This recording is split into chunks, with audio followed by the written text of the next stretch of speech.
Biden aides are sure Republicans will be blamed for a possible government shutdown, CNN Politics Washington CNN, as Speaker Kevin McCarthy tries to placate his House Republican conference in the fight over spending, the White House is holding out hope that a bipartisan deal brokered days ago in the Senate can eventually overcome the standoff. Until then, however, President Joe Biden's aides are confident that any blame for a government shutdown will land squarely on McCarthy and his fellow Republicans, according to officials familiar with the matter.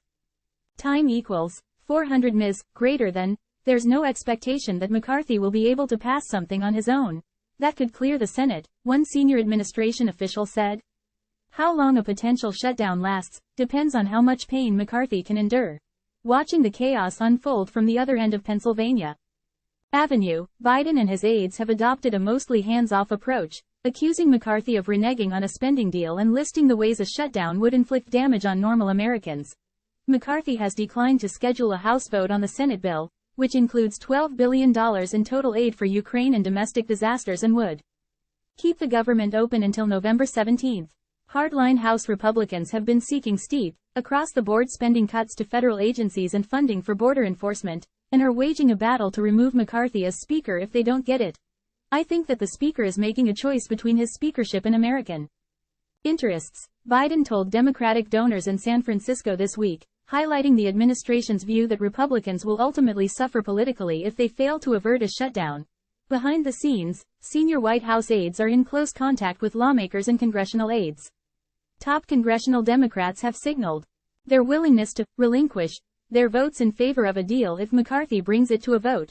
Top officials such as White House Legislative Affairs Director Shuwanza Goff and Senior Advisor Steve Ricchetti are in touch with lawmakers as the funding deadline draws closer, sources said, and are consistently briefing the president on the state of negotiations. And while Biden has been in touch with some members directly, the White House is making clear that any dialogue between Biden and McCarthy remains unlikely, at least for now.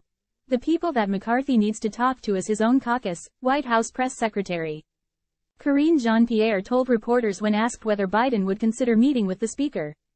The conversation needs to happen between Speaker McCarthy and his caucus. With funding set to end at midnight Saturday, the White House has continued to publicly hammer House Republicans to get their act together. It is their chaos. They can fix this, Jean-Pierre told reporters Friday. Biden and his aides have been working to ensure the blame for a shutdown is placed on what they call extreme Republicans, including by highlighting the effects on disaster relief, food stamps, airports and pay for active duty troops. More broadly, Biden's aides believe the inability of McCarthy to rally his House Republican conference around a funding plan illustrates a level of dysfunction that will benefit the president.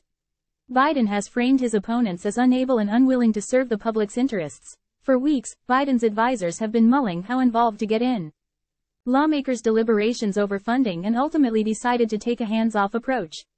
Their expectation: should the GOP-led House struggle to reach consensus before October 1, Republicans would ultimately shoulder the blame for any disruption. Watch the GOP struggle and force them to govern or be blamed for shutdown, a Biden administration official said, summing up the strategy. Administration officials have ample evidence on their side. Congressional Republicans have regularly caught the blame for government shutdowns over the last 2 decades as they sought to extract concessions on spending from Democrats and moderates. Time equals 400 ms. Greater than on Friday, Biden condemned Republicans for a potential government shutdown, which would leave more than 1 million active duty service members without a paycheck, calling it an absolute dereliction of duty. Our service members will keep upholding their oath, showing up for work, standing sentinel around the world, keeping our country secure, but they won't get paid, he said. The president called that a disgrace, as he urged Congress to never lose sight of the direct impacts of decisions we make, and the impact they have on the lives and families around the world. Biden spent much of the week traveling on the West Coast, avoiding getting entangled in the Washington wrangling. Republicans have tried to turn blame back on the White House for the impasse, accusing Biden of ignoring a wave of migrants at the U.S. southern border and of being absent from the talks. I think it would be very important to have a meeting with the president to solve that issue, McCarthy said this week, later calling on Biden to return from his trip on the West Coast to engage directly in the discussions.